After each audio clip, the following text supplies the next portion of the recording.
Sungguhnya bertemu dengan bulan Ramadan adalah karunia yang sangat besar, karena bulan Ramadan adalah kesempatan untuk diampuni dosa-dosa dan juga untuk diangkat derajat setinggi-tingginya. Adapun diampuni dosa-dosa, maka terlalu banyak dalil akan hal tersebut. Di antaranya Rasulullah SAW bersabda, "Man shoma Ramadhana imanan wa ihtisaban ghufira lahu ma taqaddama min dzambih."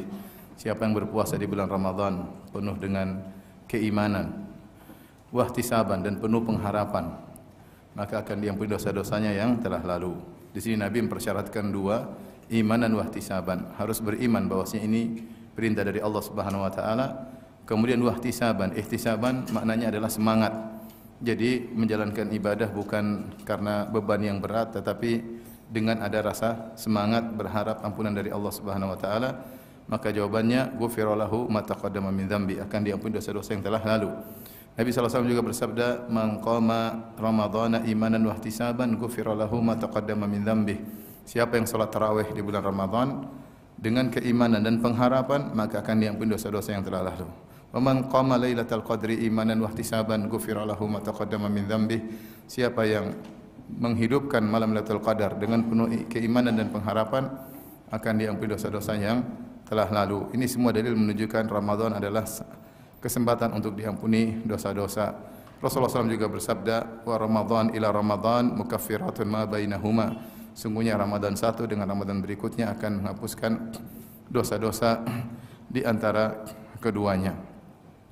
Dan ketika kita mendapati malam Lailatul Qadar, maka doa yang paling diharapkan untuk dipanjatkan adalah doa minta ampunan. Kata Aisyah radhiyallahu taala anha, "Ya Rasulullah, ara'aita law alimtu anna al-laila lailatul qadar madza aqulu fiha?" Ya Rasulullah, seandainya aku tahu ini malam Lailatul Qadar, apa yang aku panjatkan kepada Allah? Kata Nabi sallallahu alaihi wasallam, "Quli Allahumma innaka afuwun tuhibbul afwa fa'fu anni." Ya Allah, sungguhnya Engkau Maha Pengampun, Engkau menyukai pengampunan, maka ampunilah aku. Dan setiap malam dalam bulan Ramadan, Allah mencatat hamba-hambanya terbebaskan dari neraka jahanam. Kata Nabi sallallahu alaihi wasallam, "Walillahi utaqa'u minan nar wa dzalika kullu lailah." Dan bagi Allah ada hamba-hambanya yang dibebaskan dari neraka, dan itu berlaku setiap malam. Adapun hadis yang masyhur, Ramadan awaluhu rahmah wa wasatuhu maghfirah wa akhiruhu itqun minan nar. Ramadan adalah bulan yang 10 pertamanya adalah rahmat, 10 hari keduanya adalah ampunan, 10 hari ketiganya adalah pembebasan dari neraka jahanam. Ini hadis secara sanad dia lemah, dhaif, dan secara matan dia mungkar, karena sesungguhnya itqun minan nar, dimerdekakan dari neraka jahanam, berlaku setiap malam. Dalam hadis yang sahih kata Nabi sallallahu alaihi wasallam, "Walillahi utaqa'u minan nar wa dzalika kullu lailah." Bahwasanya bagi Allah ada hamba-hamba dicatat terbebas dari neraka jahanam, itu berlaku setiap malam. Karena maknanya juga tidak tepat kalau 10 malam pertama juga cuma rahmat saja, terus tidak dapat ampunan, tidak dapat pembebasan dari neraka jahanam, maka percuma. Demikian 10 kedua, kalau dapat ampunan, tidak dibebaskan dari neraka jahanam, juga percuma. Yang benar bahwasanya rahmat, ampunan dan bebas merdeka dari adab neraka jahanam adalah satu kesatuan, satu paket yang Allah berikan setiap malam. Oleh karenanya, jika ada orang mendapati bulan Ramadan tidak diampuni, ini adalah hamba yang sangat merugi. Jibril pernah berkata, "Raghima anf man adraka Ramadan fansalakha minhu falam yughfar lahu."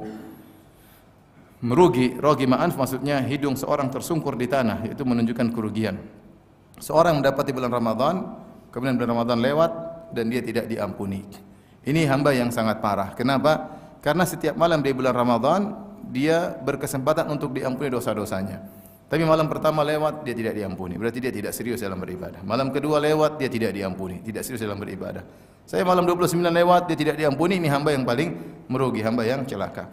Maka kesempatan jika seorang bertemu dengan bulan Ramadan, kesempatan untuk dia memutihkan kembali catatan-catatan hitamnya, ya, yang selama ini dia kotori, ya, maka kesempatan untuk dibersihkan kembali oleh Allah Subhanahu wa taala. Siapa yang menyadari tentang pentingnya ampunan, maka tentunya dia akan semangat untuk beribadah di bulan Ramadan. Saya katakan tadi bahwasanya Ramadan adalah bulan ampunan dan juga bulan untuk mendapat derajat yang tinggi. Di antara dalil yang menunjukkan bahwasanya Ramadan kesempatan untuk mendapatkan derajat yang tinggi adalah suatu hadis yang diriwayatkan oleh Talha bin Ubaidillah dalam Musnad Imam Ahmad dengan sanad yang hasan, dan juga dalam Sunan Ibn Majah disahihkan oleh Syekh Albani rahimahullahu taala, Talha bin Ubaidillah berkata, qadima rajulani ala Nabi sallallahu alaihi wasallam. Ada dua orang datang berhijrah dari menuju kota Madinah, dua orang, wa kana islamuhuma jami'an, dan keduanya masuk Islam barengan. Artinya umur Islam mereka sama-sama masuk Islam. Wa kana ahaduhuma ashadda ijtihadan minal akhar. Yang satu lebih semangat beribadah daripada yang satunya. Faghazal mujtahidu minhuma, maka yang semangat ini pun perang. Ikut perang. Akhirnya fastushhid, mati syahid. Summa makathal akhar sanah. Kemudian adapun yang satunya makathal akhar ba'dahu sanah, yang satunya tidak ikut perang dan dia hidup sampai tahun depan, kemudian dia meninggal dunia. Apa kata Talha bin Ubaidillah? Fara'aitu fi ma yaran na'im, maka aku lihat dalam mimpiku, ya. Fa idza ana bi babil jannah, tiba-tiba aku berada di pintu surga. Fa idza ana bihima, tiba-tiba aku bersama kedua orang tadi. Yang satu yang semangat beribadah dan mati syahid, yang satu semangat ibadahnya kurang namun dia diberi umur setahun lebih panjang daripada yang satunya. Fa kharaja kharijun minal jannah, tiba-tiba ada malaikat yang keluar dari surga, kemudian fa adzina lilladzi tuwfiyal akhiru minhuma. Ternyata malaikat mengizinkan yang paling terakhir meninggal, yang masih hidup setahun setelahnya, yang kurang semangat ibadah. Yang kurang semangat apa? Ibadah. Dia duluan masuk surga. Talha heran. Thumma kharaja kharijun minal jannah, kemudian keluar lagi satu lagi. Fa adzina lilladzi ustushhid. Kemudian yang mati syahid baru masuk setelah itu. Faraja'a, kemudian kedua orang tadi yang semangat dan kurang semangat keluar lagi dari surga menuju Talha. Kemudian keduanya berkata, irji fa innahu lam ya'ni laka ba'du. Kembalilah engkau Talha, kau belum saatnya engkau untuk masuk dalam apa?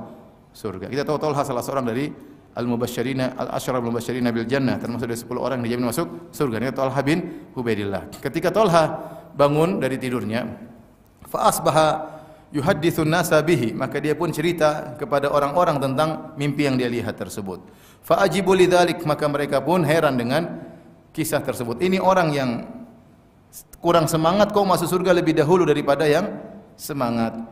Fa balagha dzalika Rasulullah sallallahu alaihi wasallam, maka kabar ini sampai kepada Nabi sallallahu alaihi wasallam.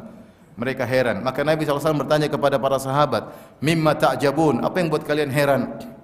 Mereka berkata, "Ya Rasulullah, hadza kana aktsara ijtihadan fastushhid." Yang ini ya Rasulullah, yang pertama ini lebih semangat beribadah dan mati syahid.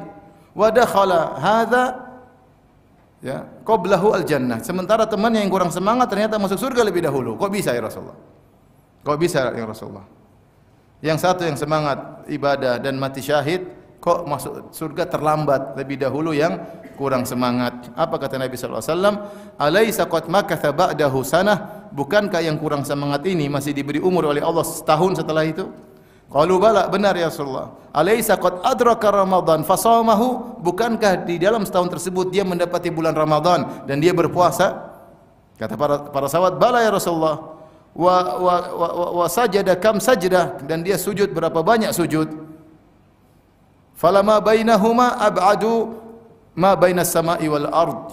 Kata Nabi sallallahu alaihi wasallam, sungguh derajat antara yang kedua dengan yang pertama lebih jauh daripada jarak langit dan bumi. Artinya orang yang kedua ini dia surganya lebih tinggi daripada yang mati syahid. Kenapa? Karena dia diberi kesempatan untuk mendapati bulan Ramadan. Mungkin dia berijtihad di bulan Ramadan tersebut.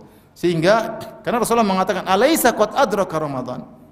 Bukankah dia diberi kesempatan dapat bulan Ramadan? Fashamah, kemudian berpuasa. Kata para sahabat, bala. Itulah kunci rahasianya kenapa kemudian derajatnya lebih tinggi. Makanya saya katakan seorang yang dapat bulan Ramadan, hendaknya dia bersyukur kepada Allah Subhanahu wa taala. Dia tahu bahwa ini adalah kesempatan untuk panen pahala sebanyak-banyaknya. Jika para pencari dunia mereka mencari kesempatan untuk memanen keuntungan sebanyak-banyaknya, kalau ada expo, ada pameran, mereka bersiap-siap, mereka rela untuk tidak tidur berhari-hari karena mereka tahu keuntungan akan berlipat-lipat di musim-musim tersebut. Maka bagi para pencari akhirat inilah saatnya musim untuk mencari pahala sebanyak-banyaknya. Maka harus bersiap-siap untuk menyambut bulan tersebut. Siapa yang persiapannya serius, maka dia akan diberi taufik oleh Allah Subhanahu wa taala, diberi kemudahan oleh Allah untuk bisa menjalankan ibadah Ramadan dengan yang terbaik.